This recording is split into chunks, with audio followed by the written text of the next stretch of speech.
Speeding. Speeding. Speeding. 5, 4, 3, 2, 1. The world is changing faster than ever. What used to take decades is now taking years or even months. What you see right now is the illusion that people have had for many decades about the workplace being this secure place to work the rest of your life. For the first time in the history of our nation, our children will not do as well as us. We've seen our friends get laid off, we've been laid off, we've had our pay cut. People are overworked and underpaid. They seem to have less time and less freedom. They live under constant pressure. This is going to be forced. And so even if your employer loves you, they may have to cut you. There's something wrong that on Monday morning, the heart attack rate increases by 35%. Technology is accelerating, job security is declining. It just doesn't seem like the old models of making a living are as reliable as they used to be. Every aspect of our lives, there's a better way out there, but we're still doing it the old way. We live in the greatest country on the planet, and there are a lot of people sitting around complaining and being cynical. Like everyone's whining about this old model, and I'm like, why don't you leave it? Look at all this over here. Look at all this opportunity. Since so much of our lives revolve around our work and the way we make our living, many people are thinking there just has to be a better way. The biggest challenge facing our world today is not making money, is what are we going to do with all the displaced, unemployed people? People are afraid that they're going to make the wrong decision. People are afraid of the unknown. People are afraid that maybe I don't have the skills. Hey, sports fans, industrial age is over. It's dead. It's dying. That's why going to school to get a job is an obsolete idea. A steady paycheck is an industrial age idea.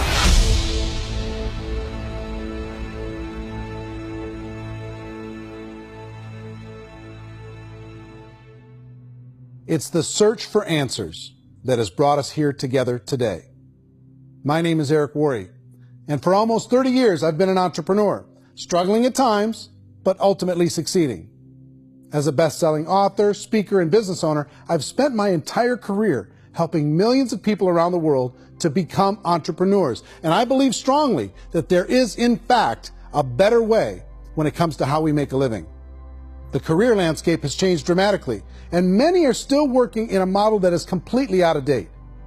What worked for previous generations isn't working as well for people today. In this film, we're going to explore 3 important questions.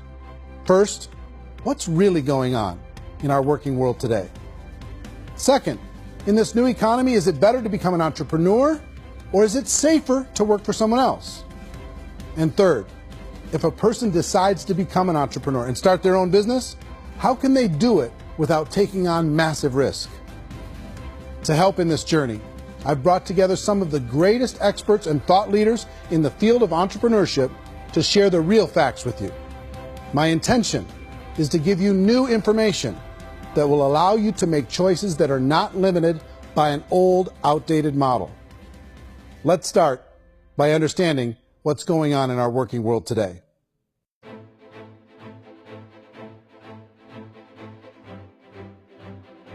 Let's look at unemployment. 30–40% of the people are honestly not working, but would be working. What our government does is if you haven't found a job in 6 months, we don't call you unemployed. We pretend you dropped out of the labor force. I've often said that unemployment, particularly structural unemployment, that's unemployment due to technological changes, is the first sign of economic growth. Think of it, 10 people live on an island. They go out every day and fish. One day, new technology shows up. A missionary brings them a net. Now, using the net, one pilots the boat, one throws the net. 2 fishermen can do all the work 10 used to. That's a 500% increase in productivity, 2 doing the work of 10, in one day. You don't have to learn a lot to learn how to throw a net instead of throw a fishing line. The island's got a big problem, 80% unemployment. But the island still has all the wealth of the fish because the 2 people produce as much fish as 10 did. Now, of course, looking back in history, these changes used to take thousands of years. And during that time, we went into farming and transportation. Some of us became doctors and some teachers and lawyers, and we developed all these new professions and new manufacturing jobs. Today, these changes are occurring literally in one day when a new technological advance occurs, and we don't have the social structures to deal with it or to retrain the unemployed people. So one of the things that I think is interesting as I travel across the country and really travel around the world is the way that we work and the way we get paid for work is changing pretty dramatically. On a global basis, everything is being turned upside down because of the rapidly advancing technologies. They are eliminating many jobs, and we have been left with many people not prepared for the jobs that exist. A lot of demand in public companies was to squeeze out all the fat and to get just as much margin as we possibly could, and fat equals humans. So this idea of job security in information age is so obsolete, but it's still taught inside our school system, and that's where the problem starts. There's no financial education in the school system, and people are still trained to be employees to work for that paycheck. This is a chart on the middle class. What's happening in the middle class, those that went to school, their incomes have been coming down for years. And parents still say to their kids, go to school, get a job. Now what happens to all those middle class people who are dropping off the ends of the chart?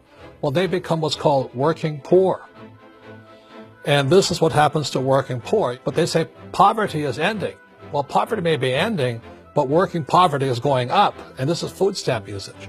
So food stamp usage in America is going through the roof right now, because people cannot earn what they call a living wage. Most people have experienced financial pressures that I think are probably greater than they have been in the past. If you're not working for yourself, then it's going to be a pretty hard road for a lot of people. Today, if you're going to control your future, the 40-40 plan is gone, where you can graduate from college and get a job and work for 40 hours a week for 40 years. That day is gone. So some of these charts actually tell you what's going on. And this is a really interesting one, you know. People are going back to school because if I go back to school, I'll get a nice job. But this is what's happening to, it's called Sallie Mae, which is the student loan guys. Student loan is going through the roof. It's now over $1 trillion, and student loan debt is worse than credit card debt. So when people stopped using credit card, the government got people into student loan debt. And the problem with student loan debt is you can never be forgiven. See, with credit card debt, you can declare bankruptcy and all's forgiven. But student loan debt, you can declare bankruptcy, you still owe it. It's the worst of all debt. But this is the next picture. Look at this chart here. This is what's happening to wages of college graduates. It's going down. So you go to college, you rack up all this debt, but you earn less money. Now, that's not that intelligent. Average person who's been working a lifetime in America today is ending their lifetime at 65 with about $41,000 in assets. They earned just enough to survive. I think in the United States we have something like 17 trillion in debt. That's just the federal government debt. We got another 2 in municipal and in other, let's call it almost 20 trillion government. We've got 40 trillion in private debt. That comes up to close to 60 trillion. When you then add something we never had before, what you were talking about, when we look at the unfunded portion of Social Security and primarily Medicare, Medicaid, that at the most conservative estimates from outside firms, Kleiner Perkins, 67 trillion and growing. That's more than all our other debt. There's less conservative estimates that say it's 84 trillion or higher. I added up conservatively $127 trillion in total debt. Debt is a financial drug. When you take it to excess, it's like taking a drug. Yeah, it makes you feel better, it enhances your performance, but at a huge cost, eventually it kills you. And so that's what happens. We keep doing more and more debt, and you get less and less results, just like a drug, until the debt gets so high that it crushes the whole system. That's where we're at, 8.2 times GDP. You know who I feel sorry for? I feel sorry for the person who dreads going to work, who is sick to their stomach on Monday morning, who hates their alarm clock, who gets a little glimmer of hope on a Wednesday because it's hump day and says, thank God it's Friday.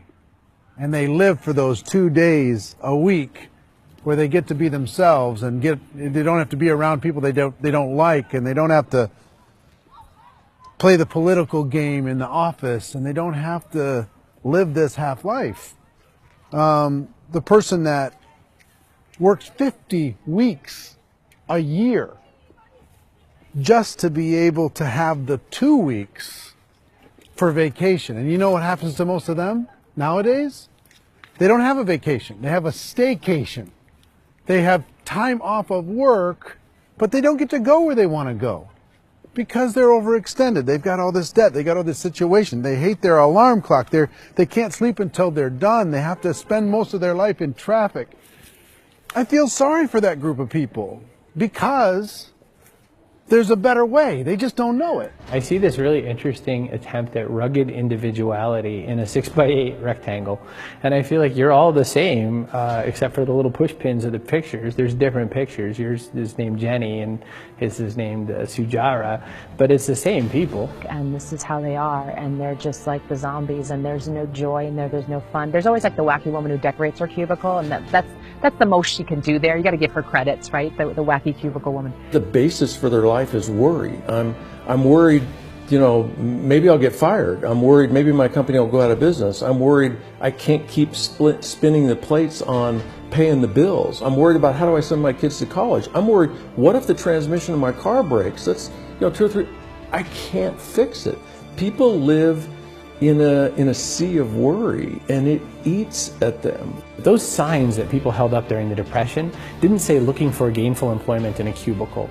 It said looking for work. Work is what we're looking for. Job is just a unit of measurement. Work is what we're going after. It's time to look in the mirror and say, it's not the economy, it's my economy.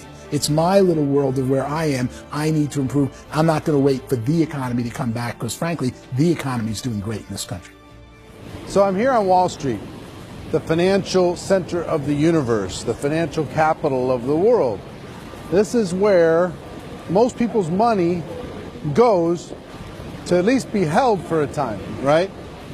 With interest rates in banks being effectively zero, and many experts are predicting it's going to stay at zero for the next 10, 20, even 30 years, people feel like they don't have any choice but to put their future into equities, to put their future into the hands of other people on this stock market, and hope that the stock market goes up, hope that the stocks that their advisors pick or that they pick goes up. That's one way to go, I guess. It's my personal belief that if you put your future into the hands of yourself, in other words, you have earning power by yourself, I think you're a better investment than these guys. I think you controlling your future is a better option than handing over your retirement to these guys. The average household income in the United States is approximately $50,000 a year, what they call the middle class. To reach the top 25% of income earners, you'd need to earn at least $90,000 a year. To reach the top 10% would be a household income of $140,000, the top 5%, $190,000, and to be in the top 1%, you'd need a combined household income of at least $380,000 a year. So here's the question. What do you think would give you the best chance to move up and get to the top 10%, the top 5%, the top 1% or beyond? In my opinion, and in the opinion of many, many experts, the answer is to become an entrepreneur, to become your own boss.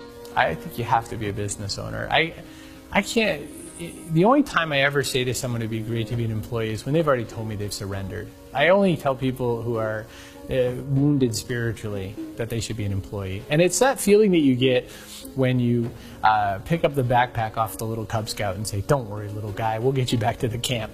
You know, it is in no way a kindness when I tell someone they'd be a great employee. The other status symbol really increasingly is lifestyle. And people can own their own business, maybe even work out of their house. That, I tell you, people admire that. Like, gosh, I wish I could do that. The spirit of the entrepreneur is to be a risk taker and to be resourceful and unstoppable and to have a vision of yourself beyond where you are and not willing to settle for life as it is. Think about the great entrepreneurs. They're visionary. They have heart. They're willing to do today what others won't so they can do tomorrow what others can't. Personally, I don't think of the new economy, the old economy. I create my own economy. The entrepreneur's in control.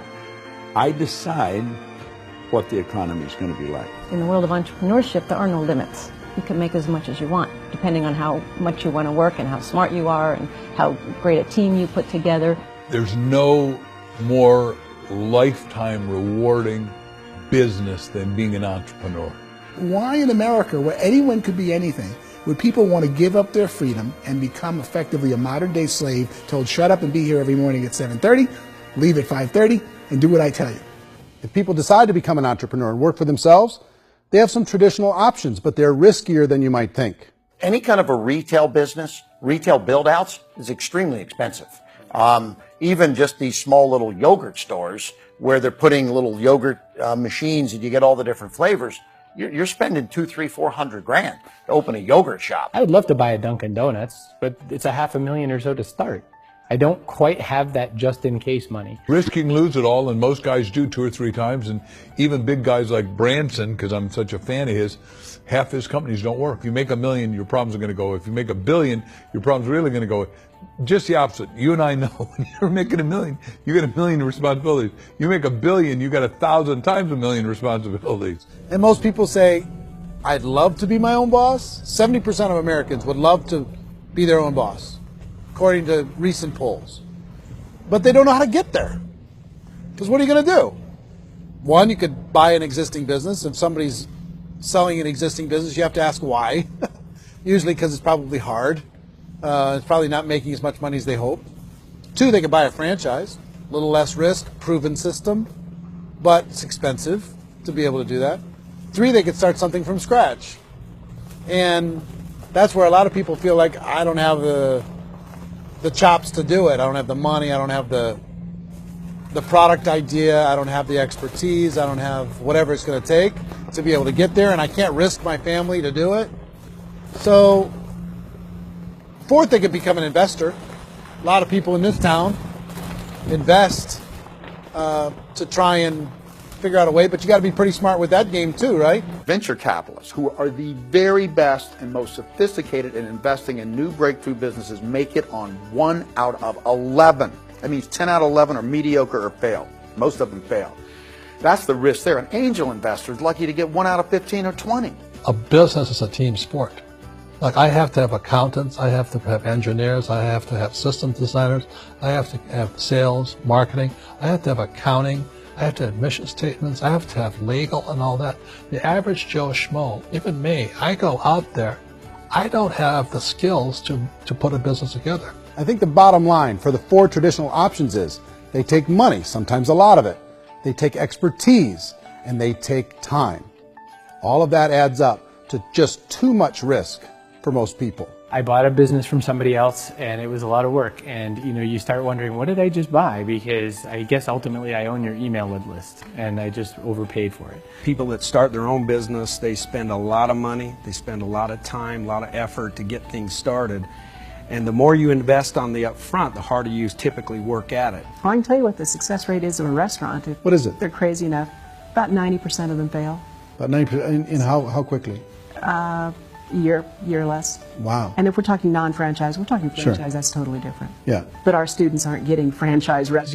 You gotta invest big money. Exactly. And with someone like McDonald's, you've had to work with the company for a long period of time, really know the Even have a chance of investing $1 million. have a chance, and it's a slim chance. What if there was a way that you had all the proven aspects, the comfort aspects, and you could still control your own life? What if there was both? In other words, you didn't have to create everything from scratch.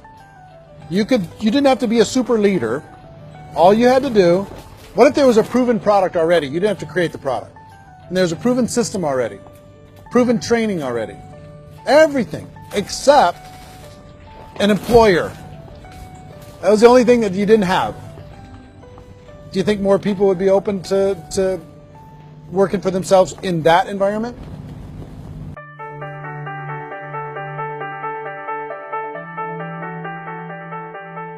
In our search for a better way to make a living, we've come to the conclusion that becoming an entrepreneur is actually safer than being an employee. And through our look at the entrepreneurial options, one particular path kept coming up from expert after expert.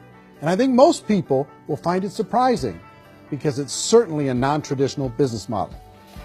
That model is for people to start their own business and become an entrepreneur through the creation of a network marketing business. Some people call it direct selling because the product is being sold directly from the manufacturer to the end consumer, cutting out the middlemen. Other people call it multi-level marketing, or MLM, because there are multiple levels of commissions paid. The most common term today is network marketing, because network marketing best describes using a large group of independent distributors, independent entrepreneurs, to move a product or service more efficiently. So my friend here, Donald Trump, and I, we always write about the network marketing industry. And the reason we support the network marketing industry is because it really is a business school for entrepreneurs. Because most people come out of school looking for a paycheck. Oh, that's terrible. I went to network marketing like that. I think if it didn't exist, we should invent it. It is that good. I think direct selling is a great way to do business today. It's very easy to get into that industry, and you can be self-employed, be, in effect, an entrepreneur. When we see multi-billionaires adding network marketing companies to their portfolio of companies, that would be a clue. When we see people who are very famous authors and very famous business people endorsing the industry, that would be a clue. These network marketing companies aren't $50 million companies. They're billions and billions of dollars. They lead the stock market. They're major companies. When we're going to get it? You know, and you're going to school to work for a paycheck. But if you want to be rich, be an entrepreneur.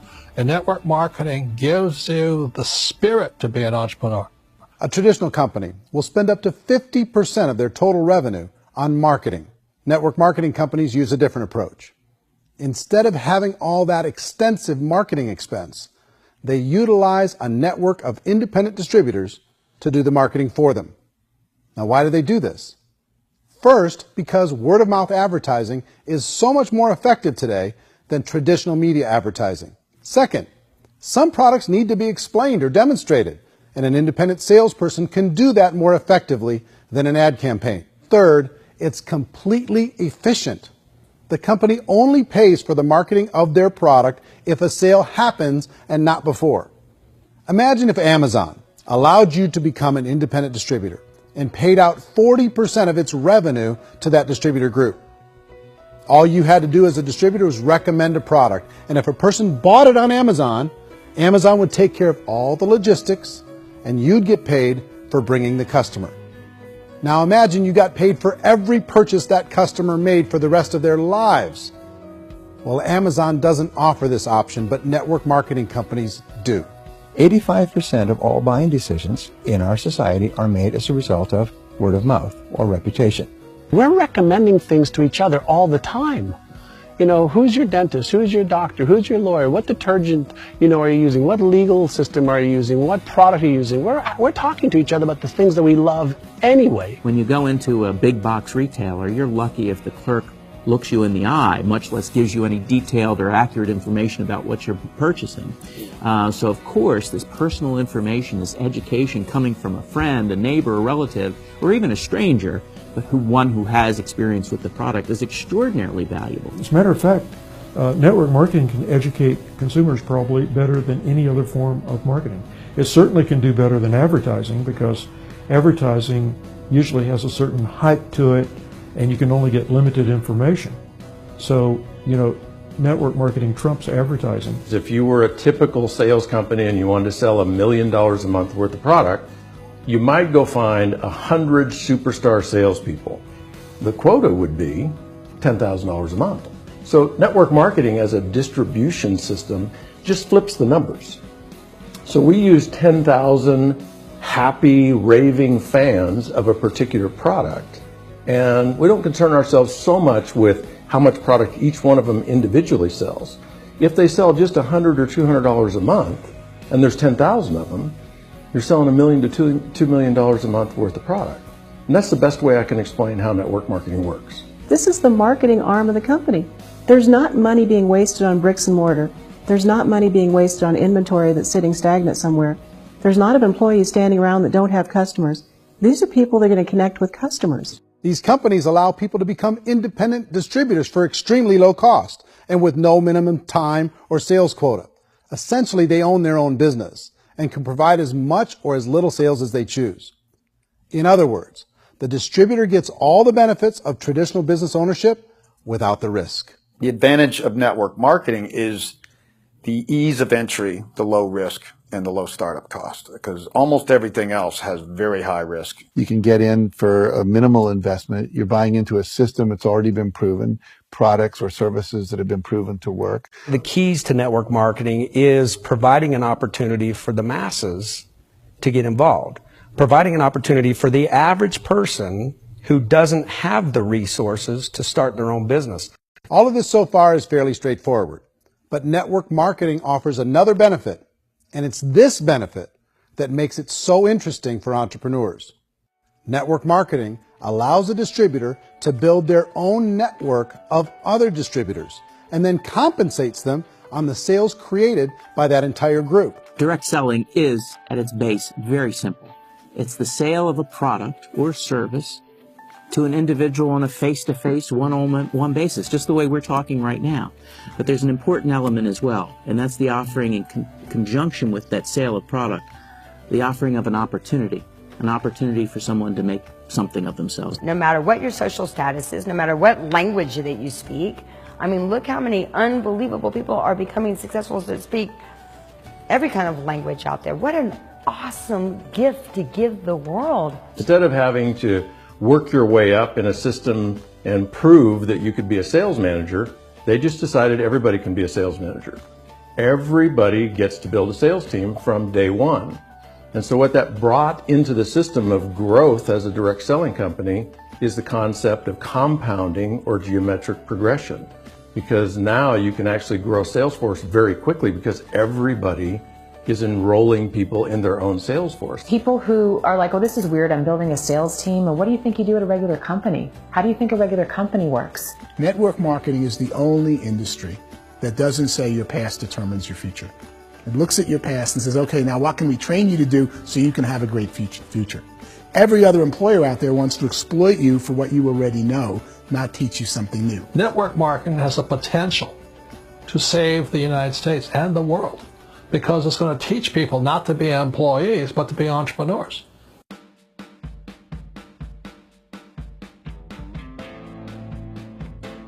According to the Direct Selling Association, if you add up all the network marketing companies around the world, they combine to do over $178 billion a year in retail sales. To give you an idea of how big that really is, the NFL, the National Football League, does approximately $9 billion a year. The music industry does a little more than $16 billion a year, and the movie industry does about $80 billion a year. Using a conservative average, network marketing companies pay their distributors about 40% of that $178 billion in the form of commissions, which adds up to more than $71 billion a year.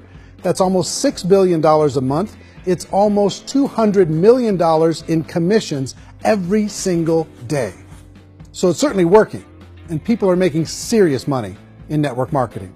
With the growth of the direct selling industry over the last 10, 15, 20 years, we've seen a broader understanding of the channel.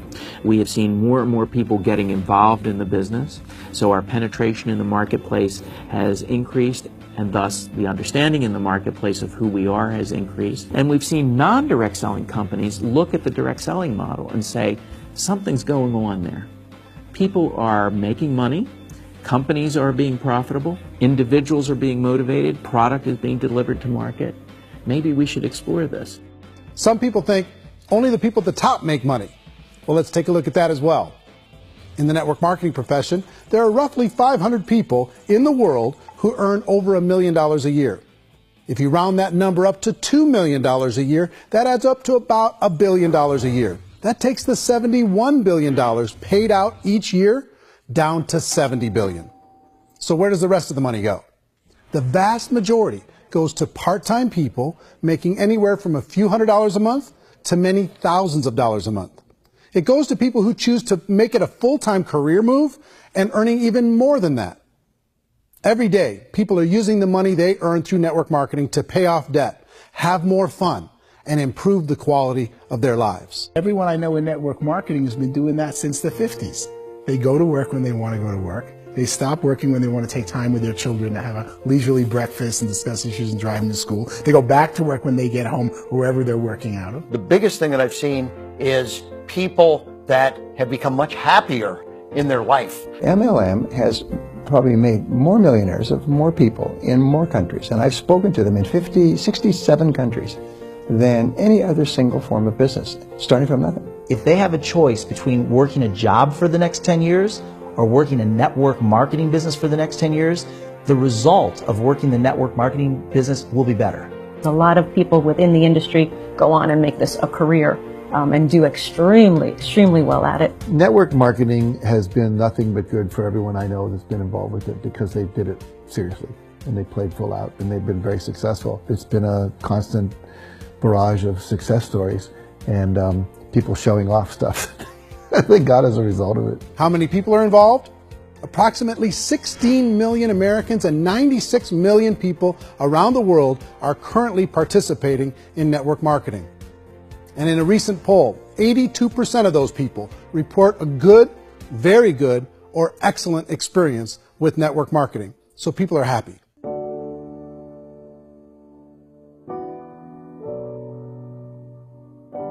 So I've taken a look at the network marketing profession and really tried to understand why so many people are confused as to the validity of this as a business. One is this pyramid shape. People get really messed up with this pyramid. Oh, it's one of those pyramid things. So I just think there are a lot of haters out there who really don't understand the industry and say, oh, it's a get-rich-quick scheme. It's a pyramid. Well, corporate America is a pyramid scheme. You know what I mean? It goes like this. You have thousands of MBAs, let's say working for Ford or General Motors or Coca-Cola. If all these MBAs, they're all trying to get to here, that's a pyramid. Only one guy's going to make it. Every 10 years, one's going to make it. Whereas you look at network marketing, it's like this. So you're here, and your job is to develop other CEOs coming up behind you. So it's an inverse pyramid. In network marketing, it's a very simple concept. If you sell product, you get paid. It is paid based on production. There is no first mover's advantage. There is no investment component where the more somebody spends, the more they're entitled to make. So the two are polar opposites of each other. It doesn't matter what shape the company is or the compensation plan is shaped, whether it's a circle or a pyramid or a triangle or a trapezoid, it doesn't matter. If compensation is coming primarily from recruitment, then you've got a problem.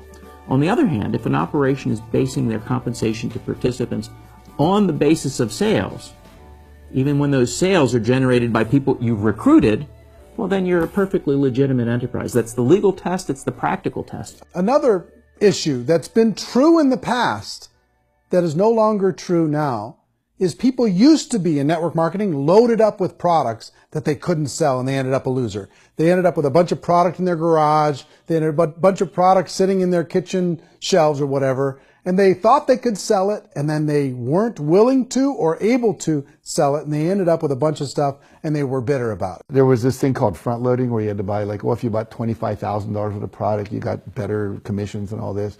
Today, it's almost all done by computer. It's direct mail comes from a warehouse somewhere else. You don't have to have all this inventory. You don't have to stock up. It's a paperless world now. Most of it's done online. You have a back office. It really works. And I mean, the technology has changed everything. Third issue is people start talking about 99% of people in network marketing don't make any money. Well, we've talked about that over the course of this journey together. Almost $200 million a day is being paid out to network marketing distributors around the world. The naysayers, the people who say that it doesn't work, are usually the ones who just don't know how to make it work for themselves. And so they're giving you an opinion, and I tell people, don't confuse people's opinions with expertise, because opinions are free. And don't confuse sincerity with the truth, because people can be sincerely wrong. But here's the reality inside of network marketing. The vast majority of people that get involved in network marketing just become customers and they get involved to be able to purchase product at a lower price. If you take Costco as an example, if a person goes into Costco and gets a membership to Costco so they can get a lower price on the product, we don't call that person a loser because they have a bunch of product that they walked out with a smile on their face. Yet when some people want to take a look at network marketing, they say, well, those people, they're just using the product and they aren't earning an income, so they must be a loser. They're not a loser, they're a happy customer. That's the vast majority of people that are involved in network marketing. Now, a smaller percentage of those people decide to go build a business. They earn $300 a month, $500 a month, $1,000, $2,000. That's the bulk of earnings in network marketing. And then there's the few that really decide to take it serious, really decide to build a large network, really work to make that network very, very productive. And those people make huge amounts of money and there's no cap. What I do as an outside economist, just somebody looking at this industry like any other industry I speak and say, look, what's the realities of this? 1% do incredibly well. 10% generate some additional income at pretty low risk and effort. That's fine. And 90% of people roughly end up customers. One thing that I think is real when it comes to people's perceptions about network marketing is people put this, and distributors, I think, involved in network marketing have some responsibility for this. They have sometimes unrealistic claims about the product or about the income. Most people who become distributors, they want the money, they want to be successful, but they don't have the skills. They don't know what to do. And when people don't know what to do and they're in a new business, they're scared. And when they're scared, they panic and desperation kind of sets in. So they think everyone they talk to has to get in.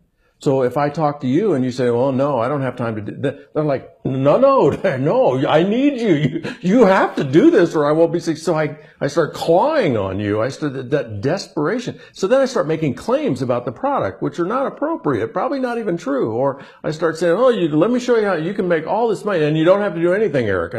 And so you just totally misrepresent the opportunity, and you're clingy with people because you think you need everybody to be successful, and you don't. You know, one of the messages that I try to deliver most forcefully to companies as well as salespeople in direct selling is that you don't have to overpromise.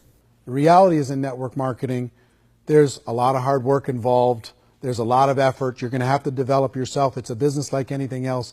It's going to take some time, but in my opinion, it's better.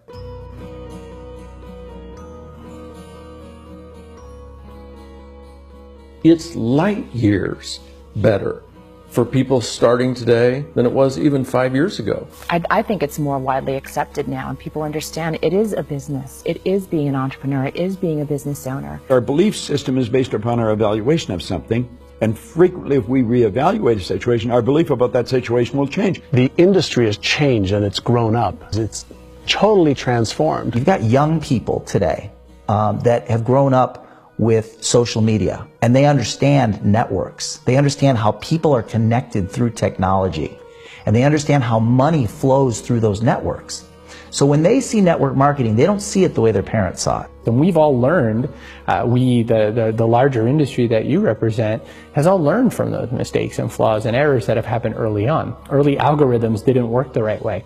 That's all fixed. It's like when they design a computer program, they design the program, then they run it, and then they go back through and they debug it. The MLM industry has been debugged. This is the day of being virtual, being able to run a business from your mobile phone. I mean, it's incredible. Companies are getting smarter. They're implementing more consumer protections. They're implementing more compliance training. They're doing more with respect to product research. If you do get involved and you make purchases of inventory, even on a voluntary basis, if you decide that this business is not for you, you can leave and have that inventory repurchased by the company. There's no other business that offers that kind of protection on a voluntary, self-regulatory basis.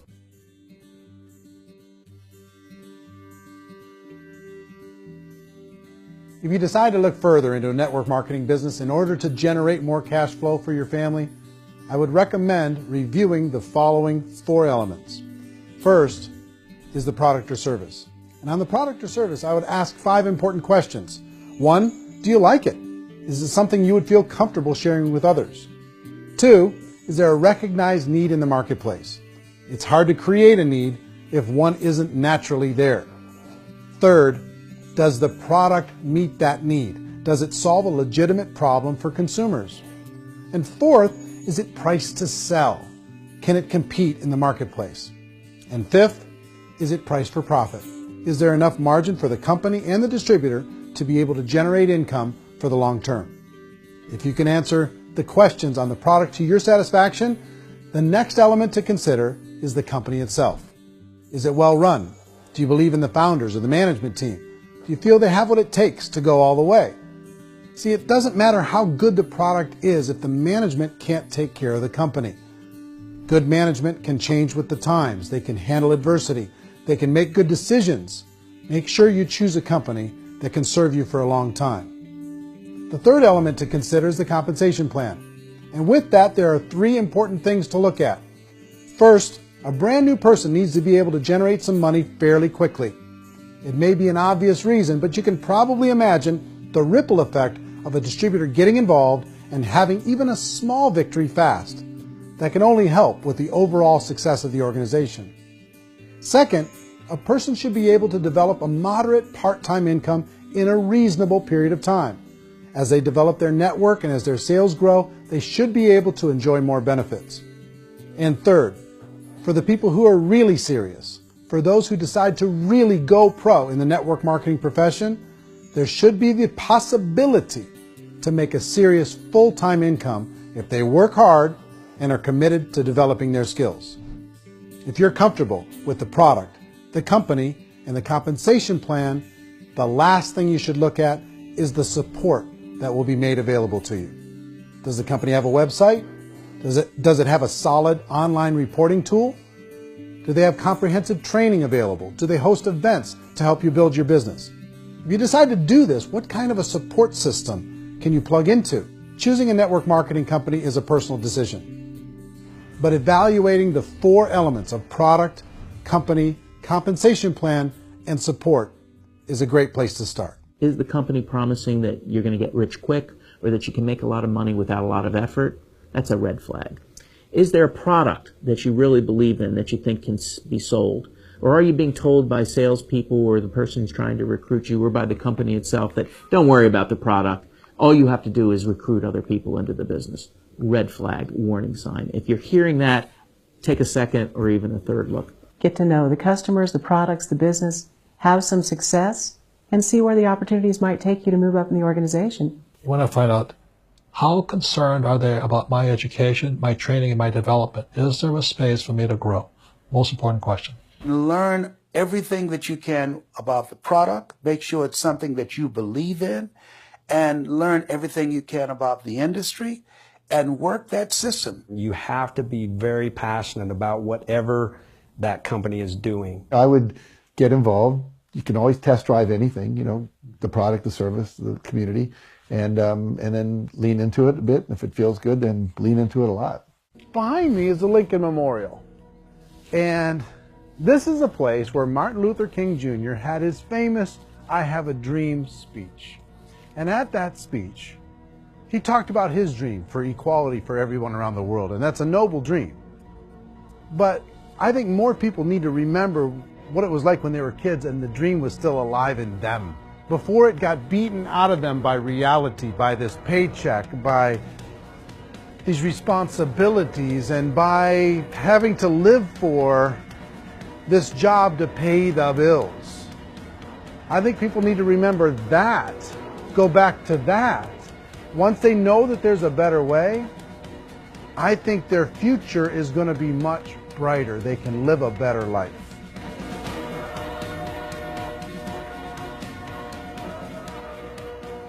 So if you're considering getting involved in a network marketing company, let me offer you just a few pieces of advice.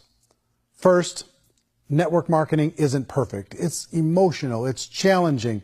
Like any entrepreneurial venture, it can have its up days and its down days. But if you have an entrepreneurial bone in your body, it's just better. Second, if you're going to do it, decide to be professional. Decide to go pro.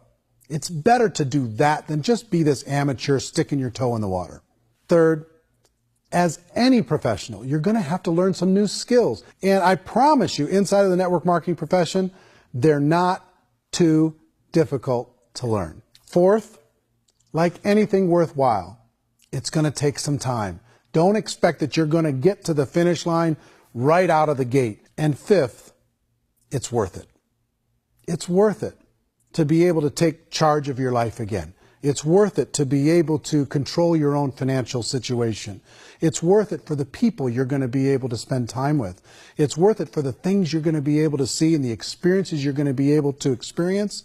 It's worth it for the causes you're going to be able to contribute to, the lives you're going to be able to touch, the customers you're going to be able to help, the friendships you're going to be able to develop.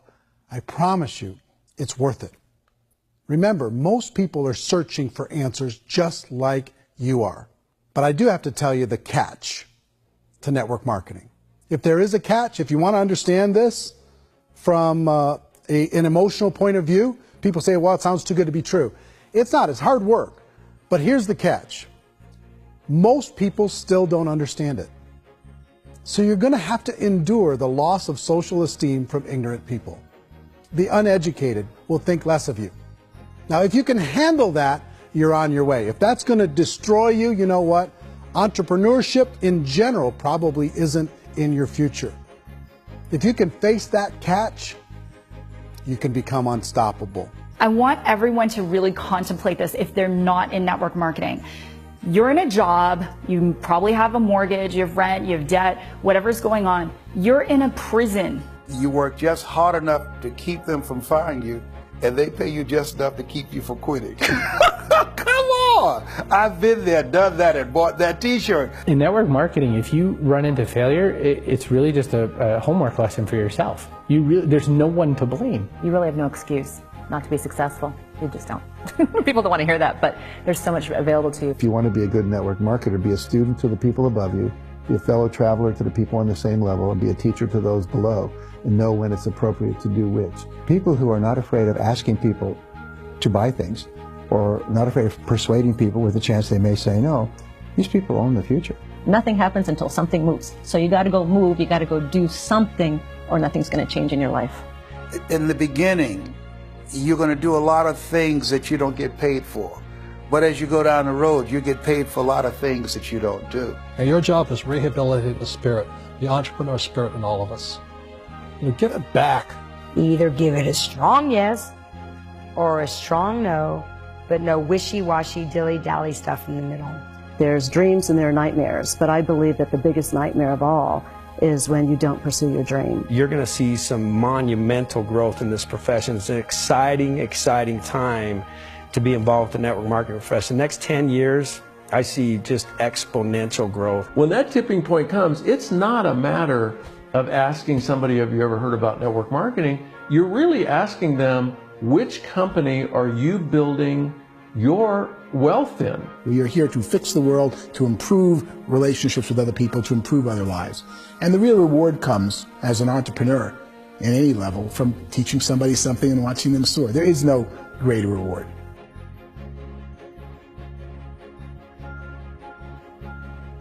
Life's too short to spend it living someone else's dream instead of your own. It's too short to spend it living at a fraction of your potential. Can being an entrepreneur be a challenge at times? Sure. But here's what you get in exchange. It can be yours. Something that you built, something that you created, something that you made happen. This balloon represents your dream. It represents entrepreneurship. My wish for all of you is that you would reach out and grab it. The choice is up to you.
mention the word scam?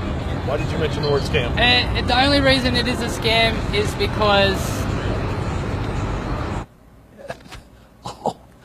That's terrible.